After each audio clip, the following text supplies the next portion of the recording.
A missing man in Australia may have been found dead. 18 months earlier, had search teams not relied on wrong Google Maps information, a coroner has noted. Daryl Simon, 46, was last seen in November 20th at his partner's house, about 80 km, 50 miles, west of Brisbane. Search crews scoured Mr. Simon's nearby rural property at the time, but his remains were not found there until May 2016. His death was ruled a suicide. A printed map used by police had shown incorrect boundaries on the property. It meant that search volunteers covered only about half of Mr. Simon's property in Lately Creekcrest, said Queensland Deputy State Coroner John Locke. The fact the ground search was conducted over only half the property was very regretful and should not have happened, he said in his report completed last month. The delay in finding Mr. Simon's body had compounded the grief felt by his family and friends, particularly his father. Mr. Locke wrote, it had also fueled speculation that Mr. Simon had been the victim of foul play, potentially involving a disagreement over money. One wonders if Daryl's body was found during the first police search, whether such unhelpful and at times clearly defamatory and untruthful speculation would have even surfaced, the report said. Mr. Locke noted, however, that thick vegetation may still have prevented Mr. Simon's body from being found if the search had taken place. His remains were ultimately discovered by the property's subsequent owners, following a period of drought and the clearing of vegetation. The coroner's report noted that Google Maps was less helpful in determining the property's boundaries than other tools available to police. Mr. Locke recommended that police be ordered to conduct future searches by using high-quality GPS and mapping data, and improve their communications with search volunteers. Queensland Police had already taken steps to address both recommendations, the coroner was told. A poacher has been ordered to watch the Disney film Bambi repeatedly after he was convicted of illegally killing hundreds of deer. Missouri hunter David Barry, Jr., must view the film at least once a month during his year-long sentence. He was arrested in August along with 2 family members for killing the deer, taking their heads and leaving their bodies to rot.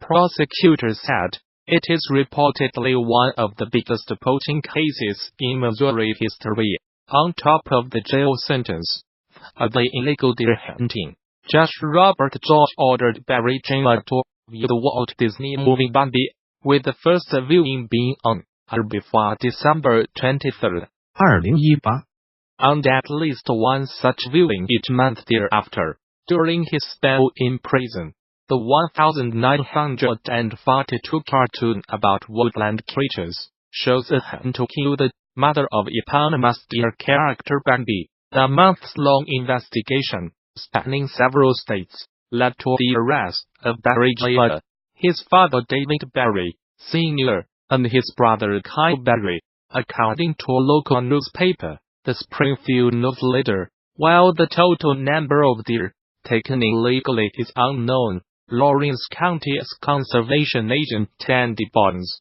said it could be several hundred. Barry Jr. received a year-long sentence in Lawrence County Prison after pleading guilty to illegally taking wildlife.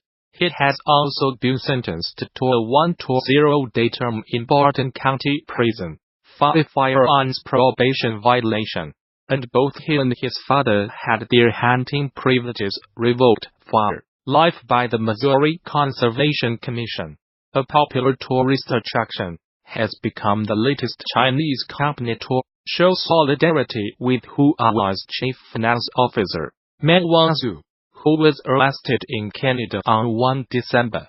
Shannon Mountain Scenic Park, in eastern Hainan province said it would waive the $9.65 yuan ticket fee for anyone carrying a Huawei phone. Ms. Man, who was given bail in Canada, faces extradition to the United States on charges of breaking Iran sanctions. Her case has upped tensions with China. Use Huawei phones. Shoot grand photos on the mountain. A notice on the Shannon Park's social media account said, "We wish friends around the world who support Huawei's success and bliss." The offer would last until 29 December. The South China Morning Post reported, but it was met with some criticism among China's social media users, who claimed it was discriminatory. Huawei phone owners are being offered other enticements too. They can get a 20% discount at a bar in Beijing.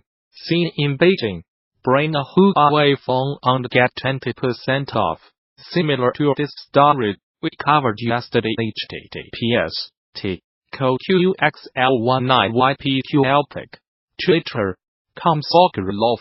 End of Twitter post by @LuOceanG. At least one firm has threatened to penalize anyone buying Apple products. A few days ago, Manpad Shenzhen-based LED display manufacturer offered subsidies to any employees buying Huawei phones. It also pledged to fine anyone who bought an Apple iPhone. United States prosecutors alleged Ms. Man 46 used a Huawei subsidiary called Skycom to evade sanctions on Iran between 2009 and 2014. They also allege she publicly misrepresented Skycom as being a separate company from Huawei, and that she deceived banks about the true relationship between the two companies.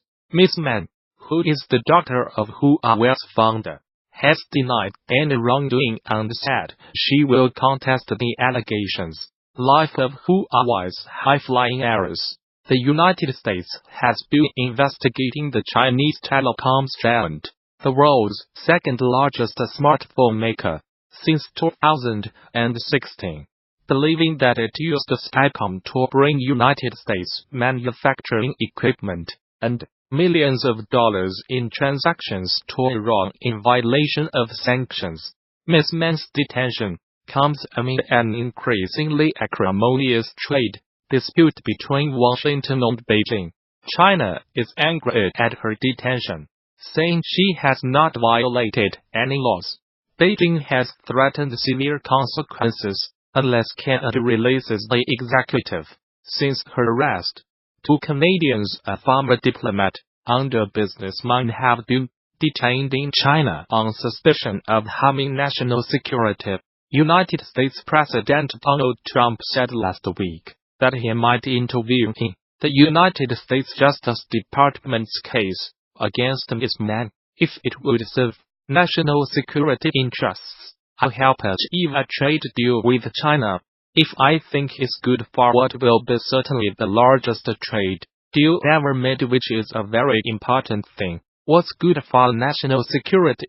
I would certainly intervene if I thought it was necessary, he told Reuters news agency. Canada reacted by urging Mr. Trump not to politicize the situation.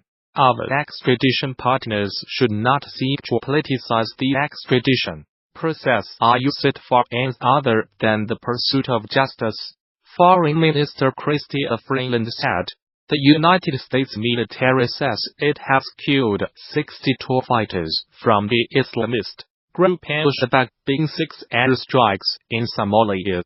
4 airstrikes on Saturday killed 32 militants, and a further 2 on Sunday killed 28, it said in a statement. These were the deadliest air attacks in Somalia since November 2017, when the United States said it had killed 100 militants.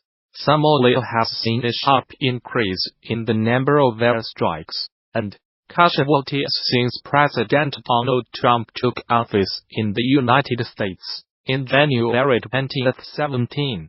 A tally by the Bureau of Investigative Journalism reveals that at least 400 people have been killed in airstrikes since the beginning of 2017.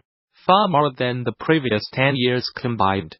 The latest strikes bring to at least 40 the number carried out in Somalia so far this year, compared with 35 recorded in 2017. The United States has a huge military base in neighboring Djibouti, from where it launches attacks on the militants.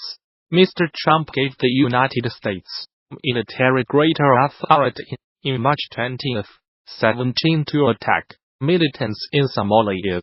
Traditionally, United States presidents have been wary of intervening in Somalia, since it and Special Forces soldiers died fighting militias in the capital Mogadishu in 1993, a battle dramatized in the film Black Hawk Down.